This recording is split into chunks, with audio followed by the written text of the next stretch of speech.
तो चलिए आज एक ऐसी यात्रा पर निकलते हैं, एक ऐसे ब्रह्मांड की सैर करते हैं जो 14 मंजिला है। जी हाँ, वैदिक कॉस्मोलॉजी के हिसाब से हमारी ये दुनिया तो बस एक मंजिल है। तो तैयार हो जाइए, हम सब मिलकर चेतना की हदों के पार इन 14 लोकों की खोज करेंगे। कभी रात में आसमान को देखा है?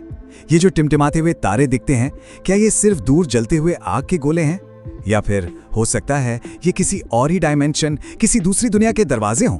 तो चलिए इसी सवाल में थोड़ा और गहरा उतरते हैं। देखिए, आज की मॉडर्न साइंस स्ट्रिंग थ्योरी या पैरेलल यूनिवर्स की बात करती है, लेकिन कमाल की बात तो ये है कि हजारों साल पहले हमारे प्राचीन ऋषियों ने एक ऐसे कॉस्मोस की कल्पना की थी जो बिल्कुल एक 14 मंजिला इमारत की तरह है।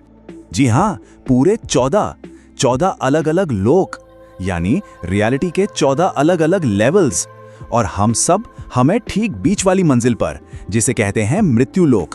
हमारे ऊपर हैं 6 दिव्य लोक और नीचे हैं 7 बड़े ही शक्तिशाली पाताल लोक। तो फिर अपनी यात्रा शुरू की जाए। चलिए इस कॉस्मिक एलिवेटर में कदम रखते हैं और सबसे पहले ऊपर की तरफ चलते हैं। पृथ्वी से शुरू करके एक एक करके 7 स्वर्गीय लोकों की सैर करते हैं। तो हमारा स्टार्टिंग पॉइंट है भूलोक, यानी हमारी अपनी पृथ्वी। इसे कर्म भूमि भी कहा जाता है। क्यों? क्योंकि यही वो इकलौती जगह है जहां हमारे पास एक फिजिकल बॉडी है, एक शरीर है जिससे हम नए कर्म बना सकते हैं, चाहे अच्छे हो या बुरे। यहीं पर आत्मा सुख और दुख दोनों का अनुभव करके खुद को विकसित करती है। अब एक मंजिल और ऊपर हम पहुंचते हैं भूलोक में। ये पृथ्वी और सूरज के बीच का एक सूक्ष्म, एक एस्ट्रल क्षेत्र है। माना जाता है कि यहाँ हमारे पूर्वज और कई सिद्ध आत्माएं रहती हैं। और एक बड़ी दिलचस्प बात यह है, यहाँ वक्त की रफ्तार पृथ्वी के मुकाबले थोड़ी धीमी होती है। और अब हम पहुंच गए हैं उस लोक में जिसका नाम हम सबने सुना है, स्वलोक यानी स्वर्ग। ये देवराज इंद्र का निवास है, एक ऐसी जगह जो हर तरह के दिव्य सुख, ऐशो आराम और अप्सराओं से भरी हुई है। लेकिन रुकिए, यहाँ एक बहुत बड़ा ट्विस्ट है, एक चौंका देने वाला सच। स्वर्ग हमेशा के लिए नहीं होता।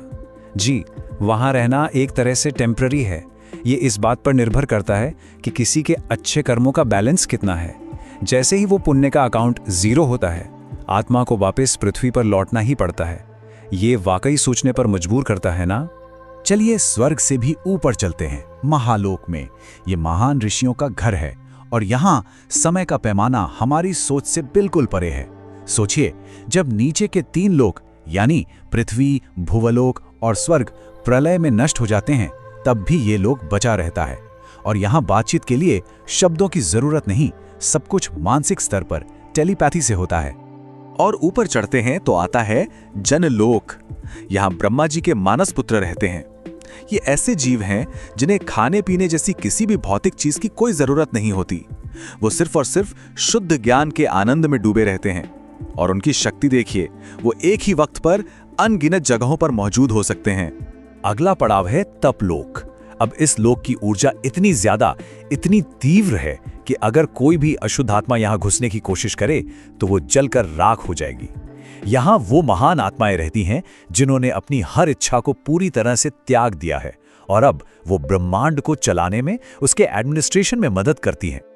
और लीजिए, हम पहुंच गए हैं अपनी इस चढ़ाई के सबसे ऊंचे शिखर पर, सत्यलोक यानी ब्रह्मलोक। ये इस ब्रह्मांड की सबसे ऊंची मंजिल है। यहाँ न जन्म है, न मौत और न ही वक्त का कोई बंधन। यहाँ पहुंचने का मतलब है मोक्ष के बेहद करीब आ जाना, एक तरह से इस यूनिवर्स के पूरे कोड से ही बाहर निकल जाना। तो ऊपर की यात्रा तो पूरी हुई, अब वक्त है हमारी कॉस्मिक एलिवेटर का रुख नीचे की तरफ करने का। हम पृथ्वी से नीचे मौजूद 7 शक्तिशाली पातालों की दुनिया में उतरेंगे। लेकिन एक बात पहले ही साफ कर दो, ये नर्क या हेल बिल्कुल नहीं है, बल्कि ये तो जबरदस्त शक्ति और शान शौकत वाली दुनिया है। तो सबसे पहला पाताल लोक है अतल। ये पूरी तरह से लग्जरी और माया की दुनिया है। कहते हैं कि यहाँ की स्त्रियां अपनी मायावी शक्तियों से किसी को भी सम्मोहित कर सकती हैं। ये ऐशो आराम और भोग विलास की एक अलग ही दुनिया है। इसके ठीक नीचे है वितल लोक। और यहाँ की खासियत तो सुनिए, यहाँ की जमीन सोना उगलती है। जी, यहाँ के असुरों के पास एक ऐसी कमाल की टेक्नोलॉजी है जिससे वो मिट्टी को सोने में बदल देते हैं। और इस बेशकीमती लोक की हिफाजत कौन करता है? खुद भगवान शिव के गण। अब तैयार हो जाइए एक और सरप्राइज के लिए। हम आ गए हैं सुतल लोक में। ये एक ऐसा पाताल लोक है जिससे स्वर्ग से भी ज्यादा पवित्र और खुशहाल माना जाता है। सोचिए, यहाँ धर्मपरायण राजा बलि का राज है और खुद भगवान विष्णु उनके दरवाजे पर द्वारपाल बनकर खड़े रहते हैं। अगला लोक तलातल तो बिल्कुल किसी साइ-फाई मूवी जैसा है। इसका राजा है मय दानव, जो असुरों का मास्टर आर्किटेक्ट है। वो मायावी टेक्नोलॉजी का एक्सपर्ट है। उसने यहाँ ऐसे तैरते हुए शहर बनाए हैं जो पलक झपकते ही गायब हो सकते हैं। ये आर्किटेक्चर और इल्यूजन का एक कमाल का मिक्स है। और नीचे उतरें तो हम पहुंचते हैं महातल में, विशाल काय और बेहद इंटेलिजेंट नागों की दुनिया। ये नाग इतने शक्तिशाली हैं कि जब चाहें इंसान का रूप ले सकते हैं। और इस दुनिया में सूरज नहीं है, रोशनी आती है इन नागों के सर पर लगी बेशकीमती मड़ियों से। अब आता है रसातल। यहाँ रहते हैं दैत्य और दानव, जो देवताओं के सबसे बड़े और कट्टर दुश्मन माने जाते हैं। ये बहुत ज्यादा शक्तिशाली और हमेशा युद्ध के लिए तैयार रहते हैं। कहा जाता है कि इनके पास ऐसे ऐसे हथियार हैं जो पूरे के पूरे ग्रहों को तबाह कर सकते हैं। और अब हम पहुंच गए हैं अपनी यात्रा के सबसे गहरे, सबसे निचले पॉइंट पर, पाताल लोक। ये असल में नागों की राजधानी है। यहीं पर नागराज वासुकी, तक्षक और दूसरे सभी दिव्य नागों का निवास है। लेकिन ये जो पूरी 14 मंजिला इमारत है, ये टिकी किस पर है? इसकी नींव क्या है? तो इन सभी लोकों के भी नीचे हैं अनंत शेषनाग। वो अपने हजारों फनों पर इस पूरे के पूरे ब्रह्मांड का भार उठाए हुए हैं। और ऐसा माना जाता है कि जब भी वो जरा सी करवट बदलते हैं तो हमारी पृथ्वी पर भूकंप आ जाता है। तो इस पूरी यात्रा का सबसे जरूरी सबक क्या है? देखिए, ये जो 14 लोक हैं, ये कोई अलग अलग प्लैनेट या गैलेक्सी नहीं है। असल में ये चेतना यानी कॉन्शियसनेस के ही 14 अलग अलग लेवल हैं। किसी के कर्म और उसकी चेतना का वाइब्रेशन ही ये तय करता है कि मृत्यु के बाद आत्मा किस लेवल पर जाएगी। तो इसका मतलब ये हुआ कि मौत कोई अंत नहीं है, ये तो बस एक जगह से दूसरी जगह, एक लेवल से दूसरे लेवल पर एक ट्रांसफर है। तो आखिर में सवाल ये नहीं रह जाता कि ये सारे लोग इस ब्रह्मांड में कहां पर हैं।